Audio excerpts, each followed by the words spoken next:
Mari kita berdoa, kasih karunia dan damai sejahtera dari Allah Bapa dan dari anaknya Tuhan Yesus Kristus menyertai kamu sekalian. Amin. Bapak, Ibu, saudara-saudaraku, dalam nama Tuhan Yesus Kristus, marilah kita mendengarkan firman Tuhan hari ini yang tertulis dalam kitab Sakaria 14 ayat yang ke-9.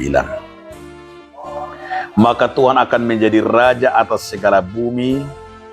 Pada waktu itu Tuhan adalah satu-satunya dan namanya satu-satunya. Jadi Jehovah gabe raja gumong melihat pertibion. Diari nasa sadai sada situ tu Jehovah guarna pe sadado. Demikian firman Tuhan.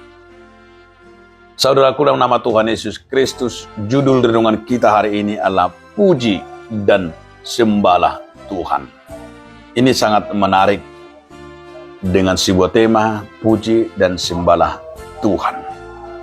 Karena Sakaria betul-betul mengajak umat Israel dengan sebuah makna dari pujian dan persembahan kepada Tuhan. Saudaraku, Sakaria mau menyatakan kemahakuasaan Allah yang menunjukkan hanya Dialah satu-satunya yang berhak atas setiap kehidupan ciptaannya, termasuk dalam kehidupan kita, termasuk dalam apapun, karena semuanya disempurnakan di dalam Tuhan. Itu sebabnya kalau kita melihat bahwa apa yang kita miliki dan dunia ini semuanya adalah atas otoritas Tuhan yang menunjukkan perannya, yang menunjukkan itu bahwa segala sesuatunya tergantung kepada Dia. Maka apapun itu, puji dan sembahlah. Kenapa? Karena hanya Tuhan yang mau dikatakan oleh Sakaria, Dia yang memberi, Dia yang mengambil, Dia yang tahu, ibaratnya Dia tahu yang memberi kehidupan kita adalah Allah sendiri. Dia yang membuat kita nyaman dan membuat kita mampu melihat sebuah kebesaran Tuhan, termasuk adalah sebuah yang dapat kita raba, yang dapat kita rasakan kasih karunia-Nya sepanjang masa.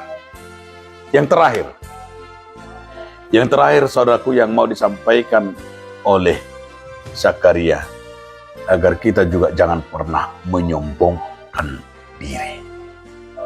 Jangan pernah kita mau gila pujian. Jangan pernah kita jatuh ke dalam sebuah kesombongan rohani. Karena apapun dalam kesombongan rohani kita, sering kita tidak sadar bahwa kita itu sudah mengambil kemuliaan Tuhan dalam diri kita, karena kita telah menonjolkan dan ingin dipuji dan ingin disembah. Maka itu juga yang terjadi, kejatuhan manusia. Kejatuhan yang disampaikan oleh Sakaria, kejatuhan manusia itu adalah arti makna kesombongan manusia yang ingin dipuji.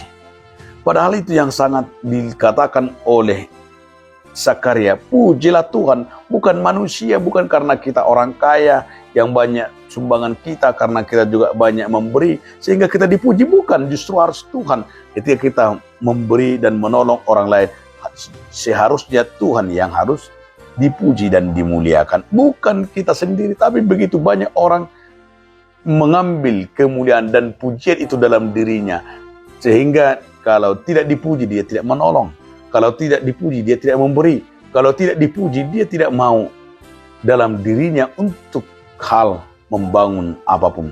Ya, ini sebuah kelemahan dan sebuah kesombongan manusia, kesombongan kita. Maka dikatakan oleh firman Tuhan tadi, hanya Tuhan satu-satunya yang kita puji. Apapun yang kita lakukan, pujilah Tuhan. Jadi semuanya apa yang kita perbuat itu, bahwa Tuhan tahu bahwa di muka bumi ini, karena Dia yang menciptakan kita, dan kita diingatkan agar mampu memuji, muliakan namanya. Amin. Terima kasih Tuhan atas firman Tuhan yang telah mengingatkan kami agar terus memuji Engkau. Amin.